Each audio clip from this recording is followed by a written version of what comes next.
En direct jusqu'à minuit, c'est Storytelling.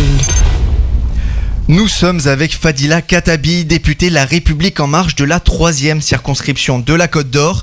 Avant de vous laisser entre les mains d'Adrien Hardy, je vais dresser votre portrait. Vous êtes né en 1962 à Montbéliard. Avant de vous engager en politique, vous avez été professeur d'anglais.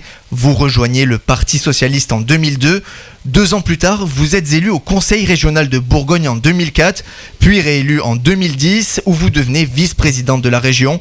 Vous vous mettez en retrait de la vie politique et quittez le PS en 2015 lors des élections régionales, après avoir tenté de monter une liste socialiste dissidente associée au parti centriste du MoDem. Vous faites votre retour en politique lors des élections législatives françaises de 2017, cette fois avec l'étiquette La République En Marche.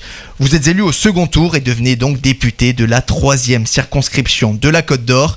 Et enfin, le 22 juillet 2020, vous êtes élu président de la Commission des Affaires sociales. Maintenant que nous en savons un peu plus sur vous, je vous laisse avec Adrien Hardy. Fadila Khattabi, Emmanuel Macron n'est pas encore candidat, mais il a déjà les 500 parrainages nécessaires pour pouvoir se présenter à la présidentielle. Un non-candidat qui a déjà ses signatures, ça vous choque pas ? Non, ça ne me choque pas du tout. Non, c'est inscrit dans la loi, c'est possible, mais il ne va pas tarder à se déclarer, je suppose. Et pourquoi avoir déjà les 500 signatures alors qu'il n'est pas encore candidat ? Écoutez, on a voulu, en tout cas moi j'ai donné mon parrainage à Emmanuel Macron, on a voulu montrer effectivement en le parrainant qu'il était attendu en tous les cas par les élus qui l'ont parrainé, mais aussi par une partie des Français. À quoi ça sert concrètement d'avoir les signatures avant de se présenter ?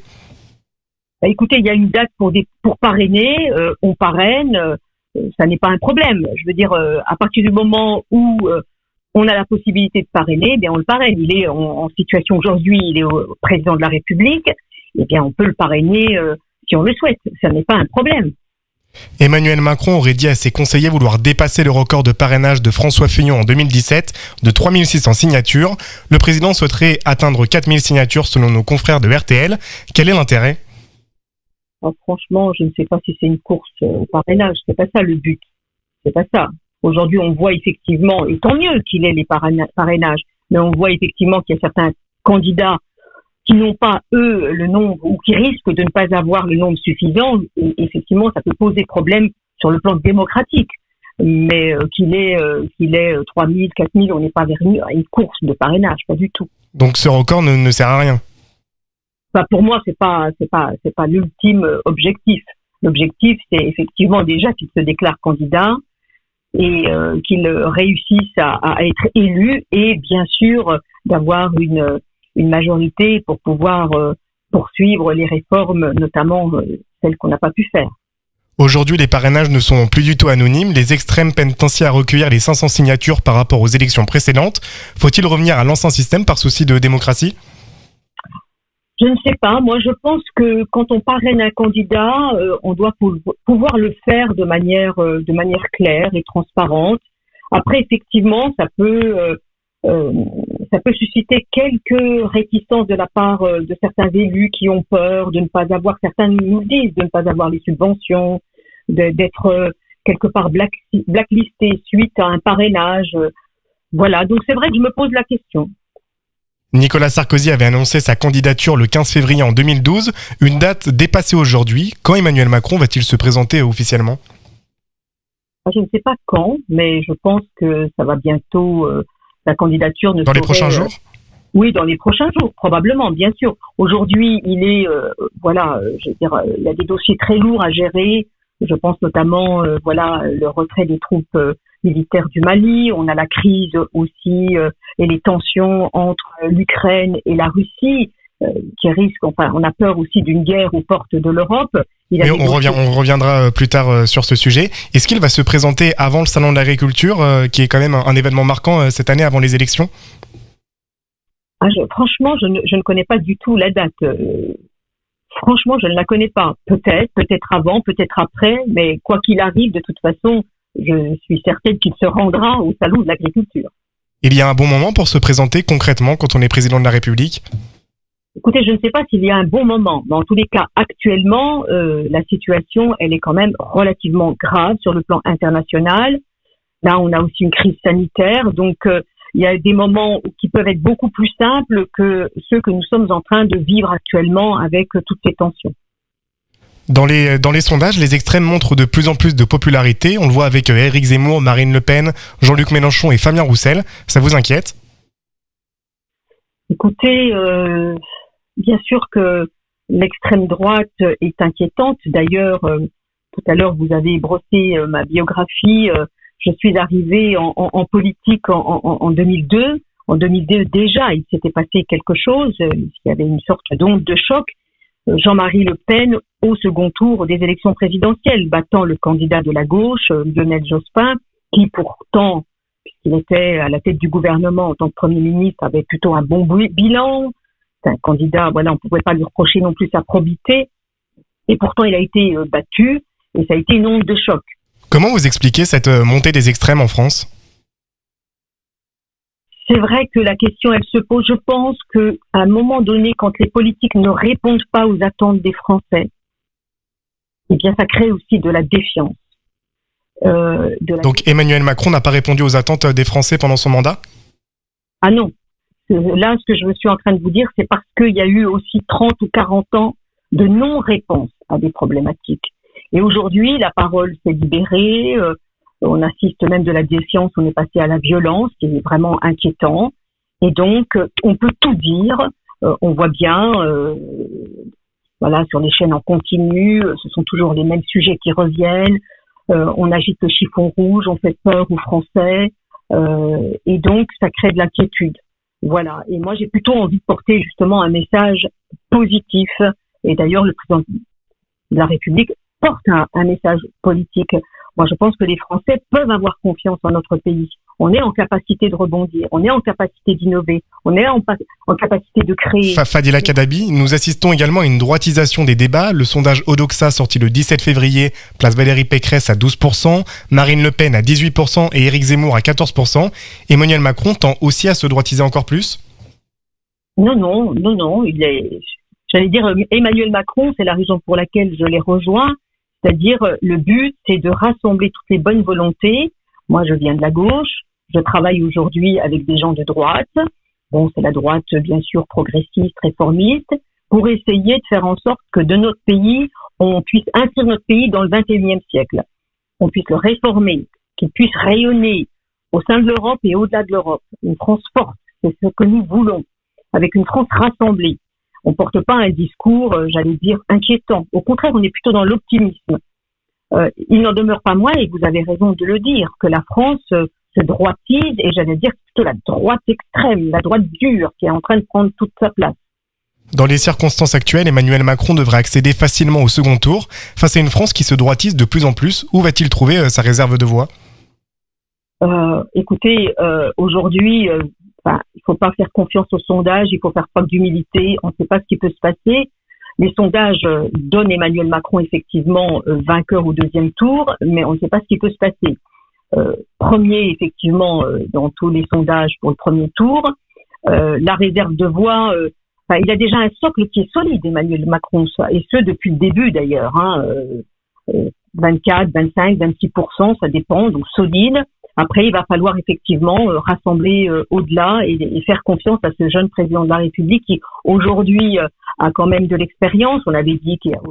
Merci Fadila Khattabi. Vous restez avec nous, évidemment. La Zone Pôle continue dans quelques minutes. En direct jusqu'à minuit, c'est Storytelling. Nous sommes toujours avec Fadila Khattabi, députée LREM de la 3e circonscription de la Côte d'Or. Je vous laisse avec Adrien Hardy. La crise en Ukraine inquiète le monde entier. La France joue pour l'instant le rôle de médiateur entre les États-Unis et la Russie. Comment se positionner réellement ? Je pense qu'effectivement, nous avons un rôle bien sûr en tant que le président de la République en tant que Français, mais également au niveau européen, pour faire en sorte de faire jouer toute la diplomatie nécessaire pour éviter un conflit au bord des portes de l'Europe qui serait catastrophique. Donc, nous devons discuter avec la Russie, nous devons discuter avec les Ukrainiens pour essayer de trouver une solution de sortie de crise. Mais est-ce que discuter, ça suffit vraiment face à une telle crise ? Bien sûr, je pense qu'il vaut mieux dialoguer, faire jouer la diplomatie plutôt que de faire jouer les armes. On sait très bien que les armes ne sont pas toujours et même souvent la solution. On l'a vu dans différents conflits. Est-ce que les États-Unis cherchent pas un peu à mettre le feu aux poudres dans cette histoire ? Il ne faut pas regarder par rapport aux États-Unis. Les États-Unis qui restent un pays allié. Il faut surtout que la France et l'Europe s'expriment, j'allais dire, avec leur propre voix et leur propre sensibilité. C'est important. Mais concrètement, que doit faire la France face à une telle crise entre l'Ukraine et la Russie qui n'a quand même pas retiré l'armée des frontières ? Je pense qu'il ne faut pas négliger effectivement la Russie, mais continuer, ne pas la mépriser et continuer de dialoguer avec les Russes, avec Poutine. C'est ce que fait le président de la République qui s'est rendu d'ailleurs le 7 février à Moscou pour essayer de dialoguer et faire en sorte qu'il y ait une sorte de désescalade par rapport à ces tensions. Il a discuté avec le président polonais, avec aussi l'Allemagne. Donc faire tout pour éviter une guerre. Les pourparlers entre Emmanuel Macron et Vladimir Poutine ont vraiment été utiles ? Bien sûr, je pense que oui, et je l'espère. On espère tous sincèrement que ce sera suffisant. Après, il n'y a pas que la France. Je pense aussi au niveau de l'Europe, faire en sorte que les deux pays se parlent. On sait qu'en 2014, il y a eu l'annexion de la Crimée. Depuis, les tensions sont retombées, donc on peut espérer en tous les cas une issue positive. S'ils ont réellement été utiles, pourquoi rien n'a changé dans ces cas-là ? Pourtant, la situation reste effectivement extrêmement compliquée et fragile. Ça, c'est sûr. On voit les troupes qui sont effectivement amassées devant la frontière ukrainienne. Donc, une étincelle pourrait vite, partir et les tensions et la guerre éclater. Vous dites que les pourparlers ont été utiles, mais en quoi ont-ils été utiles si la situation n'a absolument pas changé ? Pour l'instant, en tous les cas, les armes ne se font pas véritablement entendre. Il n'y a pas eu une invasion de l'Ukraine. Donc, on peut espérer que les choses se tassent et que chacun va retrouver son calme. En tous les cas, on aurait pu... Mais Fadila Khattabi, vous dites qu'il n'y a pas eu d'invasion de l'Ukraine, enfin l'Est du pays se fait bombarder par la Russie depuis ce matin, donc c'est quand même un premier acte. C'est, bien sûr, mais il n'y a pas eu d'invasion, je suis d'accord, il y a peut-être de la provocation, donc il faut justement raison de plus pour utiliser la diplomatie et faire en sorte de faire entendre sa voix, et que le président de la République fait tout, bien sûr avec d'autres présidents européens et avec le chancelier allemand pour éviter cette guerre. Donc il faut bien dialoguer. Avant d'utiliser les armes, il faut quand même utiliser la diplomatie. Adrien Hardy. C'est quand même déterminant. Pour vous, les bombardements, c'est juste de la provocation ? Fadila Khattabi ? Je crois qu'il y a eu un souci. Vous nous entendez toujours ? Vous nous entendez toujours, Fadila Khattabi ? Attendez, est-ce que vous nous entendez là, Fadila Khattabi ? Oui, je vous entends parfaitement bien. Excusez-nous, on a eu un souci. Allez-y, on vous a pas entendu. Moi, je disais qu'il fallait utiliser absolument toute la diplomatie nécessaire pour éviter la guerre. Aujourd'hui, il y a eu effectivement quelques bombardements, il y a quelques provocations, mais il n'y a pas d'invasion. Donc, nous espérons en tous les cas qu'il n'y aura pas la guerre. Concrètement, le déplacement d'Emmanuel Macron en Russie, c'était juste pour se donner une bonne image, c'est une stratégie de campagne en quelque sorte. Pas du tout, non, pas du tout. Non, pas du tout. C'était surtout effectivement pour essayer de discuter avec le président Poutine. Il en a profité aussi pour discuter avec d'autres chefs d'État pour essayer d'utiliser la diplomatie pour éviter encore une fois un conflit qui serait, catastrophique aux portes de l'Europe. Que fait la France si la Russie attaque finalement l'Ukraine, si la Russie envahit l'Ukraine ? Il y aura probablement des sanctions émanant de la France, mais également émanant, des alliés et de l'Europe. D'ailleurs, ça a été dit.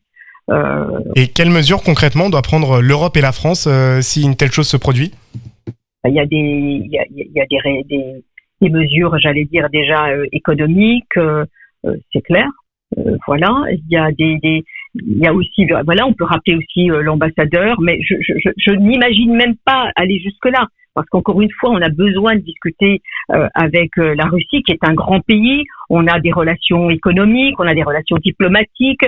Ce serait catastrophique de ne plus pouvoir avoir de relations. Et d'ailleurs, ça engendrerait d'autres conflits.